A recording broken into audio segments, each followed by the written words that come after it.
But ಪರಾಕ್ ಒಂದು vintage ಸ್ಟೈಲಲ್ಲಿ ನಡೆಯುವಂಥ ಒಂದು ಸಿನಿಮಾ, ಒಂದು ವಿಂಟೇಜ್ ಸ್ಟೈಲ್ ಇರುತ್ತೆ. ಯಾವ ವರ್ಷದಲ್ಲಿ ನಡೆಯುತ್ತೆ ಅನ್ನೋ ಕ್ಲೂನ ನೆಕ್ಸ್ಟ್ ಪ್ರೆಸ್ ವಿಚಾರಗಳಲ್ಲಿ ಹೇಳ್ತೀವಿ. ಎಲ್ಲದಕ್ಕಿಂತ ಹೆಚ್ಚಾಗಿ ತಾವೆಲ್ಲ ಬಂದು ಇಷ್ಟು ಜನ ಸೇರಿ ನಮಗೆ ಆಶೀರ್ವಾದ ಮಾಡ್ತಾ ಇದ್ದೀರಾ, ಸಪೋರ್ಟಿಗೆ ನಿಂತ್ಕೊಂಡಿದ್ದೀರಾ. ಈ ಜನರೆಲ್ಲ ನೋಡಿ ನಮ್ಮ ಮೀಡಿಯಾದವರು, ನಮ್ಮ ಸ್ನೇಹಿತರು ಎಲ್ಲರೂ ಬಂದಿರೋದು ಬಹಳ ಖುಷಿಯಾಗಿದೆ. ಜೊತೆಗೆ ಗೆಸ್ಟ್ ಎಲ್ಲ ಬಂದಿದ್ದೀರಾ, ತುಂಬ ಖುಷಿ ಆಗ್ತಾ ಇದೆ. ಈ ಸಿನಿಮಾಗೆ ನಿಮ್ಮ ಆಶೀರ್ವಾದ ಬಹಳ ಮುಖ್ಯ, ನಿಮ್ಮ ಪ್ರೀತಿ ಬಹಳ ಮುಖ್ಯ. ಅದು ಸದಾ ನಮ್ಮ ಮೇಲೆ ಇರುತ್ತೆ ಅಂತ ನಾನು ಅನ್ಕೊಂಡಿದ್ದೀನಿ. ನಮ್ಮ ಕರ್ತವ್ಯ ನಾವೇಂದು ಯಾವಾಗಲೂ ಮಾಡೋ ಹಾಗೆ ಇದನ್ನೂ ಅಷ್ಟೇ ಅಚ್ಚುಕಟ್ಟಾಗಿ, ಅಷ್ಟೇ ಕಷ್ಟಪಟ್ಟು ಒಳ್ಳೆ ಸಿನಿಮಾ ಮಾಡ್ತೀವಿ. ಬಂದ ಮೇಲೆ ಸಿನಿಮಾ ನೋಡಿ ಅಂತ ಹೇಳ್ತೀನಿ. Thank you so much. ಅಮ್ಮ ಹಿಸ್ಟಾರಿಕಲ್ ಸಿನಿಮಾನ ಹೇಗೆ ಅಂತ, ವಾರಿಯರ್ ಆಗಿ ಕಾಣಿಸ್ಕೊಳ್ತೀರಾ ಹೇಗೆ ಅಂತ? ಅಮ್ಮ ಇದು ಹಿಸ್ಟಾರಿಕಲ್ ಸಿನಿಮಾ ಅಲ್ಲ, ಇದು ಪರಾಕ್ ಅಂತ ಮೊನ್ನೆ ಬಂದಿದ್ದು ಅನೌನ್ಸ್ಮೆಂಟ್ ಬೇರೆ. This is Parak film. Parak ಬಂದ್ಬಿಟ್ಟು ನಮಗೆ ಒಂದು ವಿಂಟೇಜ್ ಸ್ಟೈಲ್ ಅಲ್ಲಿ ಬರುವಂತ ಒಂದು ಸಿನಿಮಾ, ಒಂದು ವಿಂಟೇಜ್ ಸ್ಟೈಲ್. ಬಟ್ ಪರಾಕ್ ಅಂತಂದ್ರೆ ಬಹುಪರಾಕ್ ಅಂತ ಹೇಳ್ತಾರೆ. ಹೌದು, ಬಹುಪರಾಕ್ ಅನ್ನೋದೇ ರಾಜನಿಗೆ, ರಾಜ ಮಹಾರಾಜರು ಹೇಳೋದು. ಹಾಗಾಗಿ ಏನಾದ್ರು ಹಿಸ್ಟಾರಿಕಲ್ ಏನಾದ್ರು ಬರುತ್ತಾ ಅಂತ ಹೇಳಿದ್ರು. ಇರ್ಬೋದು ಮೇಡಮ್, ನೋಡೋಣ. ಮತ್ತೆ ನಾವು ಸಿನಿಮಾ ಮಾಡ್ಕೊಂಡ್ಬಿಡ್ತೀವಿ, ನೀವು ಕರೆಕ್ಟಾಗಿ ಕಂಡುಹಿಡ್ಕೊಂಬಿಡಿ ಮೇಡಮ್.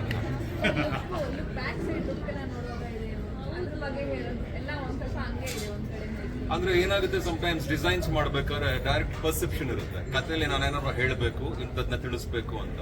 ಅದು ಫಸ್ಟ್ ಅವ್ರಿಗೆ ಅರ್ಥ ಆಗುತ್ತೆ. ಅದನ್ನ ಪರದೆ ಮೇಲೆ ನೋಡಿದಾಗ ನಾವು ಹೇಗೆ ಕಲ್ಪನೆ ಮಾಡ್ಕೋತೀವಿ ಅನ್ನೋದು ನಮಗೂ ಬಿಟ್ಟಿರುತ್ತೆ. ಸೊ ಸದ್ಯಕ್ಕೆ ಇನ್ನೇನೇ ಹೇಳಿದ್ರು ಪರಾಕ್ ಈಗಲೇ ನಿಮ್ಮ ಸ್ಟೋರಿ ಬಿಟ್ಕೊಟ್ಬಿಡಂಗ ಆಗುತ್ತೆ.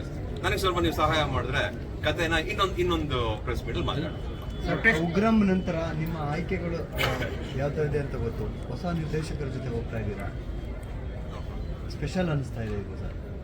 ಬಗೀರಾ ನಂತರ ಒಳ್ಳೊಳ್ಳೆ ಕಥೆಗಳನ್ನೇ ಮಾಡ್ಬೇಕಂತಾನೆ ರೆಡಿ ಆಗಿದೆ. ಉಗ್ರಂ ಆದ್ಮೇಲೂ ನೀವು ನೋಡಿರೋ ಹಾಗೆ ಎಲ್ಲ ಒಳ್ಳೊಳ್ಳೆ ಸಿನಿಮಾಗಳೇ ಬಂದಿದೆ. ಇನ್ಫ್ಯಾಕ್ಟ್ ಬಗೀರಾ ಆದ್ಮೇಲೆ ತುಂಬಾ ಟೆನ್ಷನ್ ಇದೆ, ಯಾವ ಥರ ಕಥೆಗಳು ತಗೋಬೇಕು, ಯಾವ ಥರ ಸಿನಿಮಾ ಮಾಡಬೇಕು ಅಂತ. ಸುಮಾರು ಆಲ್ಮೋಸ್ಟ್ ಒಂದು 200 ಕಥೆಗಳ ಮೇಲೆ ಕೇಳಿದ್ದೆ. ಬಟ್ ಪರಾಕ್ ಆಲ್ರೆಡಿ ಟ್ರಾವೆಲ್ ಮಾಡ್ತಾ ಇದ್ವಿ ತುಂಬ 1-2 ವರ್ಷದಿಂದ. ಸೊ ಪರಾಕ್ ಈಗ ಟೇಕ್ ಆಫ್ ಆಗುತ್ತೆ. ಈ ಮಂತಿಂದ ಪರಾಕ್ ಟೇಕ್ ಆಫ್ ಆಗುತ್ತೆ. ನೆಕ್ಸ್ಟ್ ಈಗ ನಂದು ಇನ್ನೊಂದು ಪಿಕ್ಚರ್ ಬರುತ್ತೆ. ಸೊ ಆ ಪಿಕ್ಚರ್ ಬಗ್ಗೆ ಆಮೇಲೆ ಮಾತಾಡ್ತೀನಿ. ಬಟ್ ರೈಟ್ ನಾವು ಪರಾಕ್ ಸ್ಕ್ರಿಪ್ಟ್ ಬಗ್ಗೆ ಹೇಳಬೇಕು ಅಂದ್ರೆ ಒಂದು ವಿಂಟೇಜ್ ಸ್ಟೈಲ್ ಅಲ್ಲಿ ಸಿಕ್ಕಾಪಟ್ಟೆ ಸ್ಟೈಲಿಶ್ ಆಗಿ ತುಂಬಾ ಚೆನ್ನಾಗಿ ಅರ್ಥಪೂರ್ಣವಾಗಿ ಮಾಡುವಂತ ಒಂದು ಸಿನಿಮಾ. ಅಮ್ಮ ಮಾಡ್ತೀನಿ ಮೇಡಮ್, ಸಾರಿ, ರಿಯಲಿ ಸಾರಿ. ಏನ್ ಮಾಡೋದು, ಒಂದೊಂದ್ಸತಿ ಕಾಲ ವಿಷಯಗಳು ಏನಾರೋ ಇರುತ್ತಲ್ಲ, ನಮಗೂ ಅಡಚಣೆಗಳೆಲ್ಲ ಇರುತ್ತೆ. ತಪ್ಪಾಗೋದು ಸ್ವಲ್ಪ ತಡವಾಗಿ. ಇನ್ನು ಮುಂದಕ್ಕಂದು ಆದಷ್ಟು ಸ್ಪೀಡ್ ಅಪ್ ಆಗಿ ಒಳ್ಳೊಳ್ಳೆ ಸಿನಿಮಾಗಳನ್ನ ಮಾಡ್ತೀನಿ. ನಿಮಗೆ ಸರ್ಪ್ರೈಸ್ ಸಿಗುತ್ತೆ ಆದಷ್ಟು ಬೇಗ. ನನ್ನ ಬಗ್ಗೆ ಪರಾಕ್ ಬಗ್ಗೆ ಸದ್ಯಕ್ಕೆ ಇಷ್ಟು ಮಾತ್ರ ಹೇಳಬಲ್ಲ. ಇವಾಗ ಶೂಟಿಂಗ್ ಶುರು ಆಗುತ್ತೆ. ಬಹುಶಃ ಇದನ್ನ ರಿಲೀಸ್ನು ಆಮೇಲೆ ಮಾತಾಡ್ತೀನಿ. ರಿಲೀಸ್ ಈಗಲೇ ಹೇಳೋಕ್ಕಾಗಲ್ಲ, ಸೊ ಬೇಗ ಮಾಡ್ತೀನಿ. ಪರಾಕ್ ಶೂಟಿಂಗು ಎಲ್ಲ ಕಡೆ ಮಾಡ್ತಾ ಇದೀವಿ, ಅಂದ್ರೆ ಜಾಗನೂ ಹೇಳಕ್ಕಾಗಲ್ಲ ಈಗ. ಸ್ವಲ್ಪ ಅಮ್ಮ ಹೀರೋಯಿನ್ ಸದ್ಯಕ್ಕೆ ಹೇಳಕ್ಕಾಗಲ್ಲ ಕಣಪ್ಪ. ಹೀರೋಯಿನ್ ಸ್ವಲ್ಪ ಶಾರ್ಟ್ ಲಿಸ್ಟ್ ಜಾಸ್ತಿ ಬರ್ತಾ ಇದೆ ಸದ್ಯಕ್ಕೆ. ಒಂದ್ ಸ್ವಲ್ಪ ಶಾರ್ಟ್ ಲಿಸ್ಟ್ ಆಗಿದೆ ಕಣಪ್ಪ. ಎಲ್ಲರೂ ಹೆಸರು ಹೇಳ್ಬಿಟ್ಟು ಎಲ್ಲ ಹೀರೋಯಿನ್ ಹಾಕೊಳಕತ್ತದೆ ನಾವು. ಸೊ ಇದಕ್ಕೆ ಸೂಕ್ತವಾಗಿ ಆಯ್ಕೆಗಳಾಗಿದೆ ಕಣಪ್ಪ. ಶಾರ್ಟ್ ಲಿಸ್ಟ್ ಅಲ್ಲಿ ಯಾವ್ದು ಸೆಲೆಕ್ಟ್ ಮಾಡ್ತೀವಿ ಅದ್ರ ಪ್ರಕಾರ ನಮ್ಮ ಡೈರೆಕ್ಟರ್ ಸರ್ ಸೆಲೆಕ್ಟ್ ಮಾಡ್ತೀವಿ.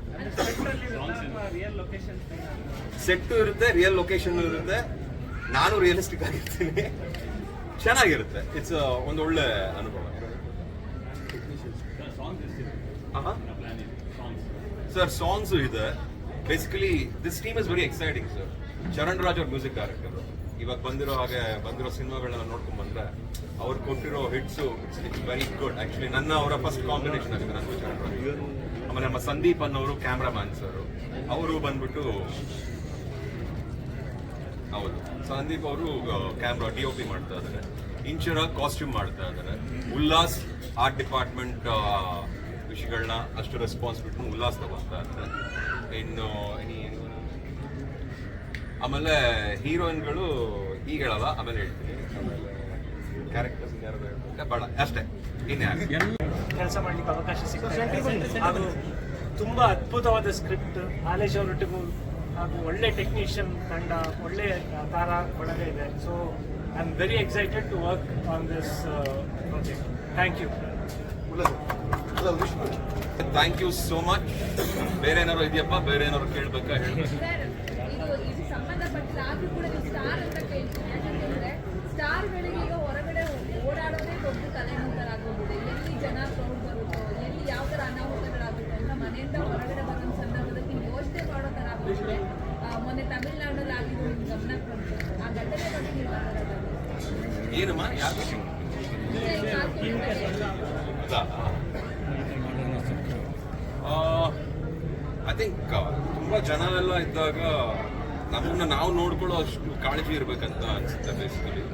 ಯಾಕಂದರೆ ಇಷ್ಟು ಜನ ಸೇರಿದಾಗ ಒಬ್ಬ ಸ್ಟಾರ್ನ ನೋಡಬೇಕು ಅಂದಾಗ ಇಲ್ಲೊಂದು ನುಗ್ಗಲು ಆದಾಗ ಬಹಳ ವಿಷಯಗಳು ನಡೆಯುತ್ತೆ. ಎಷ್ಟೇ ಪೊಲೀಸ್ ಸೆಕ್ಯೂರಿಟಿ ಇದ್ರು ಏನೇ ಇದ್ರು ನನ್ನ ಒಂದು ಅಡ್ವೈಸ್ ಏನು ಅಂದರೆ ಪಬ್ಲಿಕ್ಕಲ್ಲಿ ಎಷ್ಟು ಆ ಥರ ಜನ ಸೇರಿದಾಗ ನಿಮ್ಮನ್ನ ನೀವು ನೋಡ್ಕೊಳ್ಳಿ ಫಸ್ಟ್. ನಿಮ್ಮ ಜೊತೆಗೆ ಯಾರು ಇರ್ತಾರೋ ಅವ್ರನ್ನ ನೋಡ್ಕೊಳ್ಳಿ. ಜೊತೆಗೆ ಯಾರಿಗೂ ತೊಂದರೆ ಆಗದಿರೋ ಹಾಗೆ ವಾತಾವರಣ ಇರೋ ಹಾಗೆ ಪ್ರಯತ್ನಿಸಿ ಅಂತ ಹೇಳ್ಬೋದು. ಬಿಕಾಸ್ ಅದು ಪ್ಯೂರ್ ಲವ್ ಕಣಮ್ಮ, ಅಭಿಮಾನಿಗಳದ್ದು ಹಾಗೂ ನಟರದ್ದು ಅದು ಪ್ಯೂರ್ ಲವ್. ಅದ್ರ ಬಗ್ಗೆ ಯಾರು ಏನು ಹೇಳಿದ್ರು ತಪ್ಪಾಗುತ್ತೆ. ಸಮಯ ಸಂದರ್ಭ ಸಿಚುವೇಶನ್ ಆಗಿರ್ಬೋದು, ಅದು ಆಗದೆ ಹೋಗಿದ್ರೆ ಚೆನ್ನಾಗಿರೋದು. ಸೊ ಹಾಗಾಗಿ ಎಲ್ರಿಗೂ ನೆಮ್ಮದಿ ಸಿಗಲಿ ಅಂತ ಹೇಳಿ. ಅದು ಸಿನಿಮಾ ಸಮಾವೇಶ ಅಲ್ಲ ಸರ್, ಅದು ರಾಜಕೀಯ ಸಮಾವೇಶ. ಸೊ ಕರೆಕ್ಟ್ ಏನು ಹೇಳ್ತಾರೆ ಅದೇ